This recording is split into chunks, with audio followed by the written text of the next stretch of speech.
A vivir que son 2 días. Javier del Pino.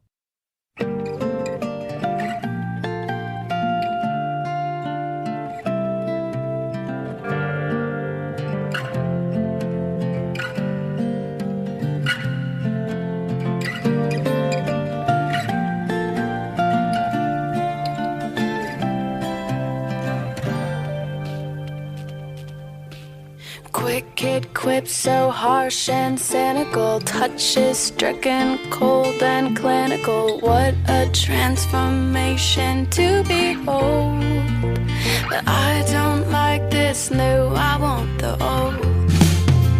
It's not the words that make it fun. We've said such things before to rival them, but it's how you say them now that's changed.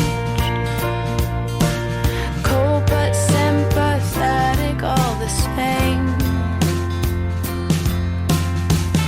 Like to convince me that I'll be better, so you go on and I'll be happier.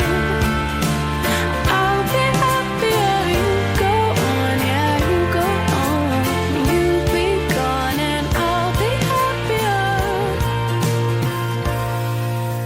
Shoot me. Curioso porque yo ya me he acostumbrado al hecho de estar siempre solo en el estudio y ustedes los oyentes supongo que se han acostumbrado también a que las conexiones con los invitados y con los colaboradores sean de la calidad que son. A veces intentamos, y ya se lo aseguro, que hacemos siempre lo posible por buscar la mejor manera para escuchar de la forma más limpia a cada persona que sale por la radio. A veces hay unos fallos, a veces no, depende también de los teléfonos, de los invitados que están todos en sus casas, de la habilidad de los colaboradores.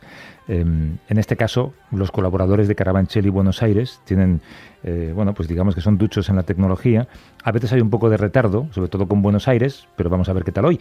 Javier San Pedro y Pera Estupiña, ¿cómo estáis, compañeros? Bueno, Hola, como dice Teo el técnico, el retardo está en la persona. No está en el aparato, ¿no? Y en el wifi, yo creo que como ahora es muy pronto, la señal de wifi es buenísima y no hay tanto retardo. Creo que alguna vez que hemos conectado más tarde, puede ser que por los vecinos consumiendo todos a la vez estas ondas, puede afectar. Seguro, no, habría cortes seguros y el ancho de banda se va ocupando con argentinos navegando por Netflix, que es una cosa que no está pasando a esta hora de la mañana en Buenos Aires. Pera Estupiñá es químico, es bioquímico, conduce en la 2, el cazador de cerebros, y Javier San Pedro es doctor en genética, biología molecular, iba a decir, colabora con El País, abre El País a diario, porque su crónica todo el mundo la espera. La tuya y la de Íñigo Domínguez son las dos crónicas que están sacando adelante el periodismo en este país. Oye, la historia del origen del coronavirus tiene todos los ingredientes para una buena teoría de la conspiración, porque es un virus, al fin y al cabo, misterioso, un país de origen con un gran hermetismo político, ¿no? Y un presidente de Estados Unidos enemigo de la ciencia, de la ciencia y de la sabiduría y del sentido común, como ha demostrado en los últimos días, ¿no? Pero todavía hay gente que cree que el virus pudo escapar de un laboratorio chino situado cerca de Wuhan, que el paciente cero es un virólogo infectado. Lo hablábamos antes con Juanjo, las verdades alternativas, que es un término imposible porque las verdades son las que son, no hay ninguna alternativa. Bueno, es que lo que pasa en esta teoría conspirativa es que no es imposible, a diferencia de otros. Tú cuando hablas con alguien que te dice que la Tierra es plana, dices, bueno, aquí hay un montón de evidencias para negar que la Tierra sea plana. A mí recuerdo la primera vez que me enviaron un vídeo de WhatsApp que había como un presentador con un parche en el ojo hablando de que quizás el virus podría haberse escapado de un laboratorio, y dices, a ver, no es algo imposible. Ha habido 2, 3 veces, algunas ocasiones, hay virus que se han escapado del laboratorio. Entonces, a priori, no lo ves. Ves que lo más probable es que no lo crees por varios motivos, pero no lo puedes negar rotundamente. Luego es cuando aparecen los científicos y dicen, oye, que desde finales de enero tenemos secuenciada la secuencia genética de este nuevo coronavirus, tenemos secuenciada la secuencia genética del virus que estaban investigando en murciélagos y no coinciden, o sea, todas las mutaciones, diferencias que hay no pueden haberse acumulado en solo un periodo de tiempo tan corto. Entonces hay un montón de evidencias empíricas que niegan que esta sea una realidad. Pero a priori yo reconozco que cuando me enviaron el vídeo, yo categóricamente no puedo negar que esto fuera posible. Claro, es una teoría, digamos, que se mueve en el ámbito de la posibilidad. No es una teoría. Claro. Y también es un clásico, ¿no? Porque ya desde el SIDA siempre ha habido, incluso antes de las redes sociales, siempre hubo la teoría de la conspiración de que el SIDA era una construcción de un laboratorio norteamericano para perjudicar a los países africanos. O sea que es un clásico, ¿no? A mí lo que me heló la sangre, porque tal y como decía Pera, un terraplanista, ya sabes que hay chalas por todo el mundo. Pero cuando ya me pasaron una intervención de radio, de una radio menor francesa, de Luc Montagnier, el premio Nobel, precisamente por la caracterización del virus del SIDA, donde sostenía él mismo que este virus llevaba secuencias del SIDA y que estaban intentando hacer una vacuna contra el SIDA cuando se escapó del laboratorio. Ahí sí que me quedé helado. Luego me explicaron que parece ser que Montagnier no está es un hombre un poco ya mayor y no está en su mejor forma intelectual, pero de entrada, claro, me figuro que de haber sido eso cierto, no hubiera sido una radio menor francesa, habría sido la portada de Le Monde y a la media hora de toda la prensa mundial, ¿no? Pero ahí sí que se me heló la sangre a mí. Claro. Oye, hablando de verdades, es que no me resisto a decir verdades alternativas. Lo que decíamos de Trump, claro, nosotros como personas de la calle, rápidamente pues nos llevamos las manos a la cabeza. Vosotros como científicos, pues pondríais las caras que ponía la asesora científica de Trump cuando le escuchaba pronunciar esas palabras en las que decía que, bueno, sacar enfermos al sol o inyecciones de desinfectante, pues a lo mejor ayudan a luchar contra el coronavirus, ¿no? Mira este titular: más de 100 casos de intoxicación por desinfectante en Estados Unidos horas después de las palabras de Trump. ¡Ostras! ¡Qué desastre! Yo te reconozco que no lo vi en los medios, lo vi en Twitter así como de repente por alguien que retuiteó a alguien de Estados Unidos, no sé qué. No, después apareció en todas portadas y todo el mundo habló, pero yo cuando lo vi inmediatamente en Twitter digo, ¿what? O sea, ¿qué está diciendo este señor? ¿Cómo se...? O sea, la arrogancia, tienes que estar muy endiosado para estar allí en una rueda de prensa y de repente pensar que se te ha ocurrido algo maravilloso que los científicos y los médicos no habían pensado. Se les había pasado, esta gente menor. Y de repente lo sueltas allí como, oye, ¿y si inyectamos desinfectante directamente en los pulmones? Pero, ¿cómo? No solo pensarlo, sino decirlo es bueno, no claro, se puede definir eso. Hay que tener en cuenta que todos los votantes y los seguidores de Trump comparten su desprecio por la verdad, ¿no? Hablan de hechos alternativos, de posverdades, y claro, pues ellos ven esa rueda de prensa y no hacen caso a la asesora científica que estaba a punto de desmayarse o echarse a llorar allí, ¿no? Sino hacen caso a su presidente, que es el que dice la posverdad, mejor. Oye, tú en una de tus crónicas, Javier, en El País, decías que lo que la ciencia está haciendo con este virus es intentar arreglar un avión en pleno vuelo. Es algo complicadísimo. Los hospitales de medio mundo... Sí, dime. La metáfora no era mía, era del director de Science, es verdad, tú lo citabas. Los hospitales de medio mundo atienden a los infectados al mismo tiempo que estudian la enfermedad, pero nuestro invitado ha decidido aprovechar los descansos de las guardias en su hospital para contar en YouTube cómo está cambiando el escenario en cada semana que pasa, en cada día que pasa, ¿no? Se llama Iván Moreno, es médico internista. ¿Cómo estás, Iván? Buenos días. Hola, buenos días, ¿qué tal? Mira, te digo la verdad, nos ha encantado la manera que tienes de explicar las cosas, primero porque claramente estás con los guantes puestos, estás trabajando y estás viendo cosas y en tus ratos libres intentas explicar lo que ves. Y hay dos ideas en alguno de tus vídeos que he visto que nos han llamado mucho la atención y que queríamos profundizar un poco contigo. Claro. La primera es cómo cada día aprendéis cosas nuevas. Y la segunda, de la que luego hablamos, es algo que tú dices e insistes mucho: si vas a coger el virus, cógelo en otoño. Así que vamos con la primera. Y te voy a poner a prueba, digamos, ¿qué has aprendido hoy? Sí. ¿Hoy has aprendido algo nuevo sobre el virus? Sí, hemos aprendido cosas nuevas. Por ejemplo, ayer en la guardia aprendes la complejidad de manejar un paciente que habitualmente es sencillo de manejar, como un paciente con una insuficiencia respiratoria, pues hay un momento en el que retienen determinada cantidad de dióxido de carbono y produce una especie de borrachera, ¿no? El paciente está muy inquieto. Pues eso es muy fácil de manejar cuando uno está en una situación normal y muy difícil de manejar en una situación de aislamiento, donde hay que pasar constantemente a ver al paciente y hay que vestirse y hay que desvestirse y el aparato funciona pero con las protecciones no. O sea que estamos aprendiendo a hacer toda esta medicina que hacíamos antes. Como decía aquella frase, qué fácil era todo antes y no nos habíamos dado cuenta, ¿no? Pues estamos aprendiendo a hacer esta medicina otra vez, pero ahora con el problema del aislamiento, sabiendo que todos estos procesos generan partículas y que hay mucho riesgo de contagio. Vamos aprendiendo día a día, es verdad. Cada día. Esto que dices de la insuficiencia a la hora de expulsar el dióxido de carbono o de asimilar el oxígeno tiene mucho que ver quizá con un artículo que leíamos y que seguro que has leído en el New York Times esta semana, de este neumólogo que advertía de cómo este virus, la manera que tiene de atacar a los pulmones, no te alerta. Tú puedes seguir respirando perfectamente sin saber que estás desarrollando una neumonía. ¿Esto lo estás viendo tú? Sí, es así. Es algo muy curioso y lo comentamos entre todos los compañeros cómo desde el principio vemos pacientes que en otra situación o clásicamente habrían estado diciendo me ahogo, doctor, me falta el aire y ahora no lo dicen. Tú ves la saturación de oxígeno en 80, en 60 y largos, que son unas cifras terribles. Ahí normalmente el paciente tiene mucho ahogo y sin embargo tú preguntas, ¿usted tiene ahogo? Y el paciente te dice que no. Y se bajan a la UCI y recuerdo bajar un paciente a la UCI, ir acompañándolo por el pasillo y decir, doctor, seguro que tiene que entrar en la UCI, es que yo no noto ahogo. Este es un problema y no sabemos muy bien a qué se debe. Incluso hay algunas teorías que piensan que el virus puede afectar a nivel neurológico, en el tronco del encéfalo, que es donde se regulan las funciones básicas del cuerpo, y probablemente sea una de las causas por las que el paciente tiene esa especie de anestesia al ahogo.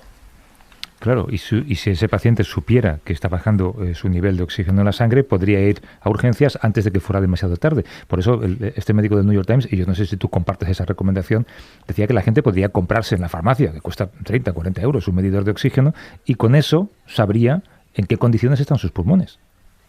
Es una forma de monitorizar bastante buena y bastante más fiable que la sensación o el síntoma, ¿no? Porque estos días atrás, pues una de las formas que hemos tenido para controlar a los pacientes que estaban en domicilio era preguntarle por sus síntomas, pero estamos viendo que algunos síntomas como el ahogo no es fiable. Es cierto que un oxímetro, que es el aparatito este del dedo y nos da la saturación de oxígeno, es un aparato que está bastante extendido, que se fabrica habitualmente con buena calidad, es fiable, es una técnica sencilla, no es fácil que el paciente o la persona se confunda al hacerlo en casa. Y probablemente, y viendo que todavía nos queda mucha epidemia por pasar y que en otoño vamos a tener posiblemente otro rebrote, pues sin prisa, sin agobiarnos, sin ir corriendo a la farmacia para no hacer cola, pero probablemente de aquí a otoño no es una mala idea irnos haciendo con un oxímetro.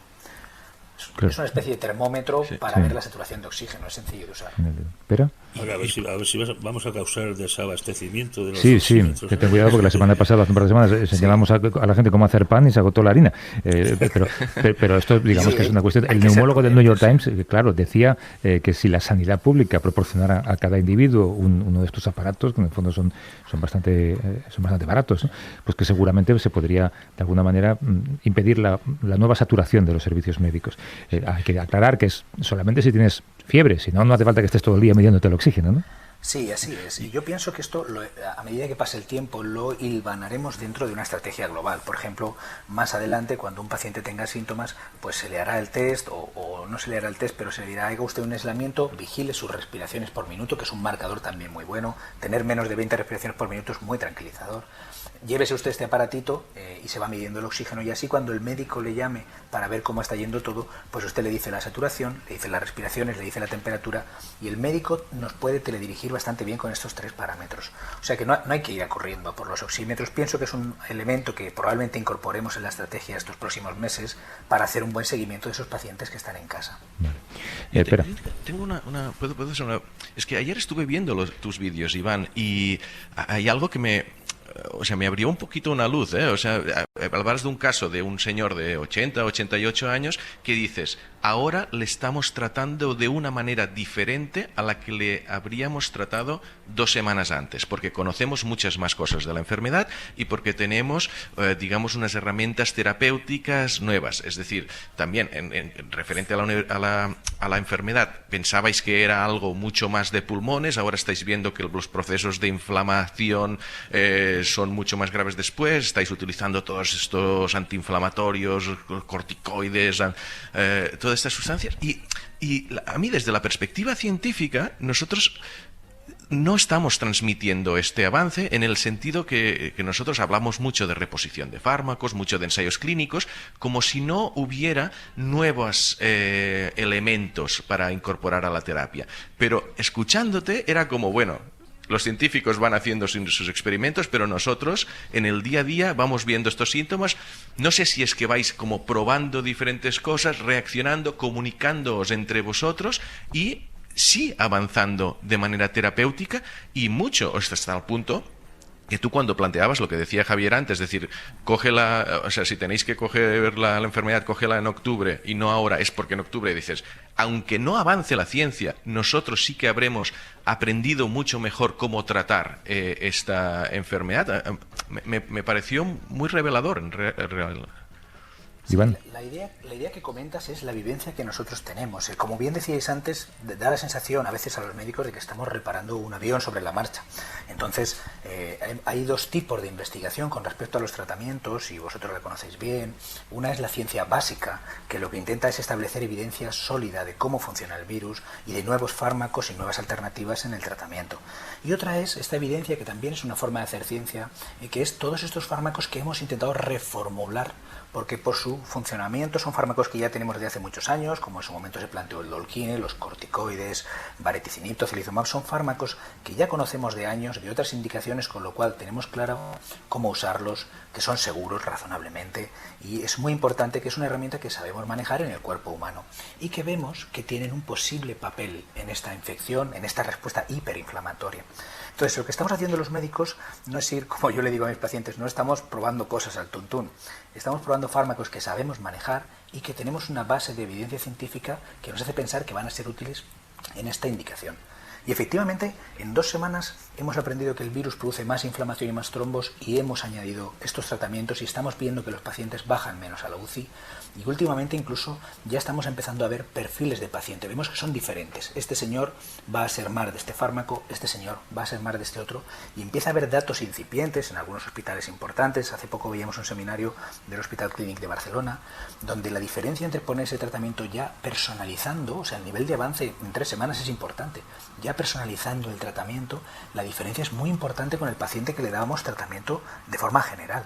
O sea que vamos avanzando semana a semana. Yo por eso a todos mis familiares les digo de verdad que vamos avanzando, el tratamiento va a llegar antes que la vacuna, pero mientras que el tratamiento nos ayuda, lo que va a llegar antes es que os quedéis en casa e intentéis no cogerlo, ¿no? Claro, por eso dices tú, esperad a otoño, si es que lo vais a coger, ¿no? Hacer lo posible por esperar a otoño. Oye, Iván, y también supongo que, claro, conocemos muy poco de este virus en concreto, sí, por la precipitación del asunto, pero sus efectos sobre el sistema respiratorio son, al fin y al cabo, inflamaciones y otro tipo de fenómenos con los que estáis muy habituados los médicos ya, ¿no? Y con los que podéis aplicar toda la batería de tratamiento que conocéis contra estas sintomatologías tan generales. Sí, vamos a ver, cuando uno va desmontando un poquito la enfermedad, pues al final vamos a los mecanismos básicos. Es cierto que el virus produce un insulto, produce una irritación en el tejido pulmonar, y ante esta irritación se produce una respuesta de las defensas. No todo el mundo hace estos cuadros superinflamatorios, y hay que monitorizar muy bien a los pacientes porque, claro, no es una buena idea a todo el mundo que tenga una infección darle un tratamiento para quitarle las defensas, y todavía no sabemos esto qué efectos tiene a largo plazo. Pero sí que es verdad que a medida que vamos conociendo, pues trozos de esta enfermedad se parecen al síndrome del sistema respiratorio agudo, que es una enfermedad que ya conocíamos de antes. Algunos trozos se parecen, esos microtrombos que veíamos, se parecen a algunas enfermedades autoinmunes. La sensación que tenemos los médicos es que este virus produce una respuesta inflamatoria tan importante que en algunos pacientes se desarrolla una especie de enfermedad autoinmune, como si nuestras propias defensas nos hicieran daño en ese exceso de respuesta. Y efectivamente vamos trayendo esos mecanismos, esos conocimientos que teníamos de otras enfermedades a esta enfermedad. Por cierto, un paréntesis, porque sabéis que el presidente del gobierno estaba reunido con los presidentes de las comunidades autónomas. Se ha filtrado los últimos datos sobre víctimas del coronavirus de ayer. Debían de presentarse dentro de un rato, pero lógicamente los han filtrado antes, me imagino, de que los propios presidentes de las comunidades lo filtren. En las últimas 24 horas ha habido 288 fallecimientos por el coronavirus, lo cual significa, dentro de la gravedad y de la tragedia que es que hayan fallecido 288 personas, es la primera vez que la cifra baja de los 300. No sé si... no, iba a decir... Sí, está nuestra compañera Inma Carretero por ahí. ¿Estás por ahí, Inma? Hola, sí, Javier, buenos días. Yo creo que merecen explicación estos datos, ¿no? Porque es un buen dato. Sí, ha dicho el presidente que en esa videoconferencia con los presidentes autonómicos que se está doblegando la curva, que es una cifra que invita a la esperanza. Son 288 fallecidos en las últimas 24 horas. Es el dato menor que se ha registrado hasta ahora.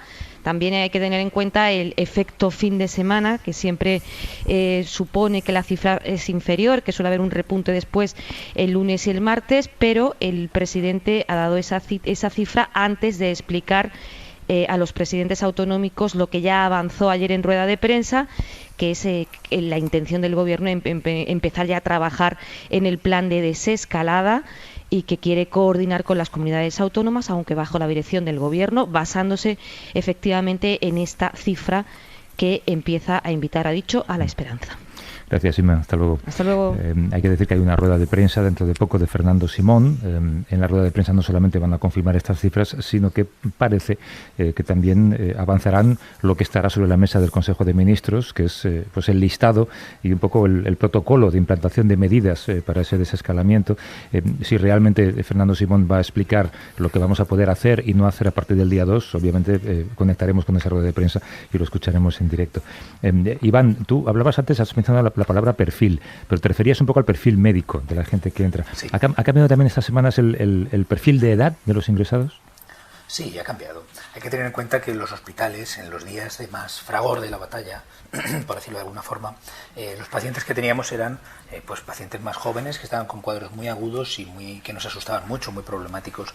A medida que la cosa está relajando, pues podemos usar estos recursos, las camas de hospitalización y los tratamientos para gente pues a lo mejor más mayor, gente que a veces estaba en casa, que ya tiene, aparte del coronavirus, tiene alguna otra enfermedad, que estaba aguantándose en casa, no había consultado.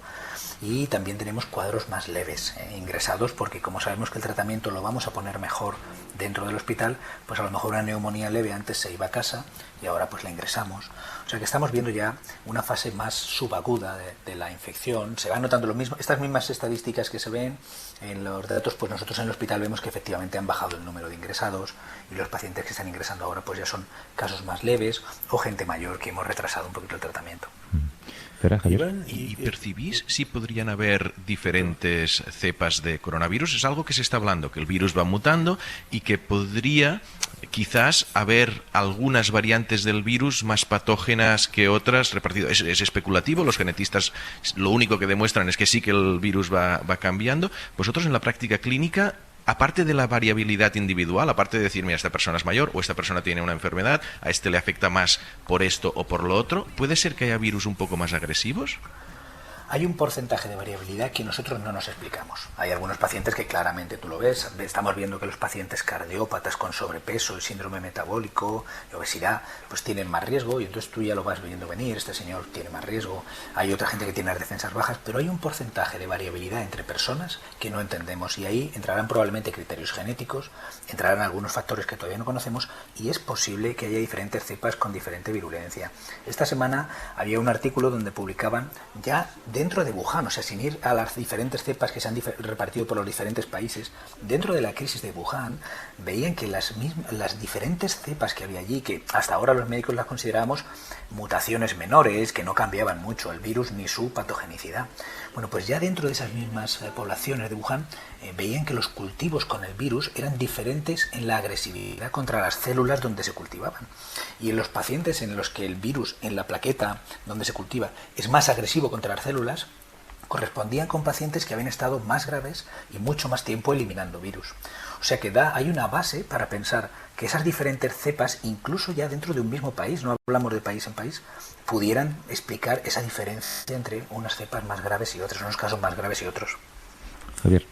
Iván, te iba a preguntar por si vamos sabiendo algo de las secuelas, porque hay muchas observaciones anecdóticas de vosotros, los médicos, ¿no?, de que puede haber secuelas de distinto tipo, incluidas psicológicas, quizá a causa de los tratamientos de sedación que requiere un proceso de intubación.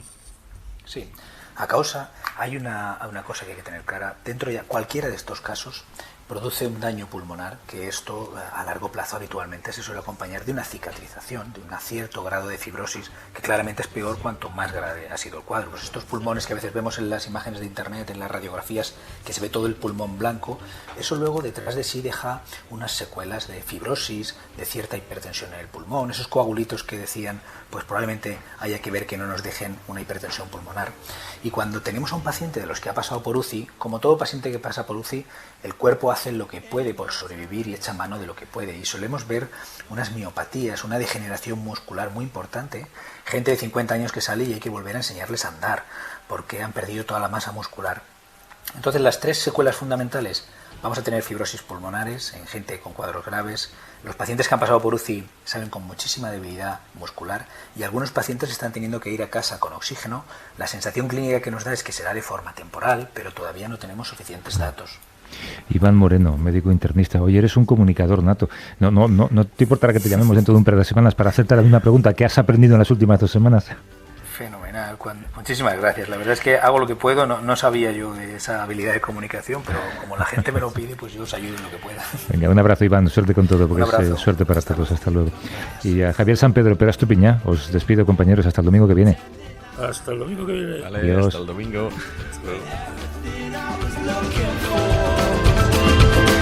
I was looking